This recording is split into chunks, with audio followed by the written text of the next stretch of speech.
kui keegi küsiks, läheks minu kihtidest läbi ja jõuaks alateadvusesse ja küsiks, et mis on su nimi ja siis mu nimi oleks, eesnimi oleks Wow ja perekonnanimi oleks Fantastic. Et hing ju teab, et ta on puhas, ilus ja hea ja kõik me arvame, et automaatselt, et me oleme hästi head ja toredad inimesed ja kõik teised elusolendid aplodeerivad meile, on meiega rahul ja tegelikult ja kes ei ole rahul, need on lihtsalt lollid. See on selline ühtepidi nagu materiaalse maailma valeego, nartsissistlik salakruuv ja teistpidi, eks ju, hinge tasemel nagu kõik ongi head ja toredad, eks ju. Lihtsalt need samastamised, kihtidega samastamised ja rahvused ja vanus ja rikkus ja välimus ja kõik sealt hakkab see kahesuse pull pihta.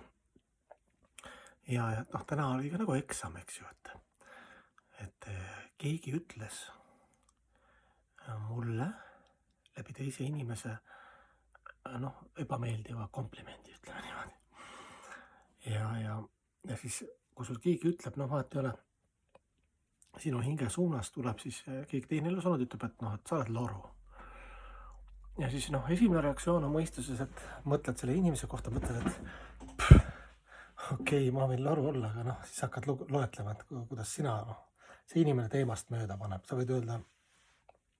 kui sa oled ebaviisakas, sa ütled kõva häälega seda talle, et vaata, mis on ise olla, ta toob tema miinused välja. Või siis vaikselt mõistuses mõtled, ma ei viitsi, sest toben siit, et sa oled ise 100 korda hullem, eks ju. Aga siis, kui sa vaatad vaimsed inimesed, eks ju, seal veedades seal, kuidas nad reageerivad siis kriitikale või neile öeldakse halvasti, siis seal on hoopis teistmoodi reageerivad. Et täna ma vaatasin ka, et ma olen teinud hullu progressi, et mind see nagu korraks, nii lühikest aega, nii kergelt nagu tekitas sellise alateadvuses väikse solvumise, et mul õnnestus, jumala armust muidugi ja elukogemusest, see keerata nii kiiresti, et jah, ma olengi elus nii palju vigu teinud, nii olnud pealiskaudne, võib-olla väliselt ma olen viisakas ja tore ja spirituaalne, aga tegelikult sisemiselt elus on ikkagi tehtud üldse varem, eks ju, eriti varem, eks ju, kui sa oled selline sotsiaalsem, paljude inimestega suhtlesid, nii palju valesi asju oled võib-olla öelnud või käitunud, eks ju. Ja kui see tagasi tuleb otseselt või kaudselt, siis sa mõtled, et niigi vähe tuleb. Et kui tegelikult mu see valeego on nii nõrk, et kui iga päev mingi, mis ma minevikust olen segast panda, eks ju, 10 inimest ütleks mulle sellise energiaga, et sa siis ma vist ilmselt tõmbaks ennast oksa, et mu ego ei peaks vastu, eks ju, aga üks väike asi, mis minu kohta öeldi, selline justkui negatiivne, nii hea võimalus oli sellest alandlikult välja tulla ja öelda, et hea jumal, aitäh, et see on õige. Et siin ei olegi midagi, hüpata, et kuulge, aga materialisti reaktsioon on ikka, eks ju, et kuulge seakari, eks, vaadake ennast, kui te mulle sisse sõidate. Ja räägime siis ühe transcendentaalse liila ka, et Shivas ka 500 aastat tagasi Jumal Chaitanya kehastus veedades, oli ka kõva pidu käis tal öö läbi,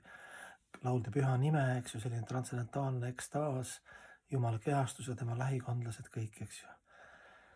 See, mis seal toimus, aga selle kinniste uste taga naabrid läksid kadedaks ja hommikul panid väikse veini ja asja, ütles, et saan teha igast rituaale siin, mingid jumad veini ja kaalit teenivad ühte pool jumalat siin, et vein ja liha ja siis Srivastava ütles ka, et jah, ta ei hakanud üldse vabandama, tegelikult kõik teadsid teda, et tegelikult ei tea, aga ta ei hakanud ütlema, et sina, see on vale, mina olen suur pühak, mul jumala isiksusega koos siin laulame öösel, kuidas te julgete? Ta ei üldse õigustanud, ja naeris, ütles, et jah, selline ma olen ja langed. Pühakad reageerivad niimoodi kriitikale või maha tegemistele.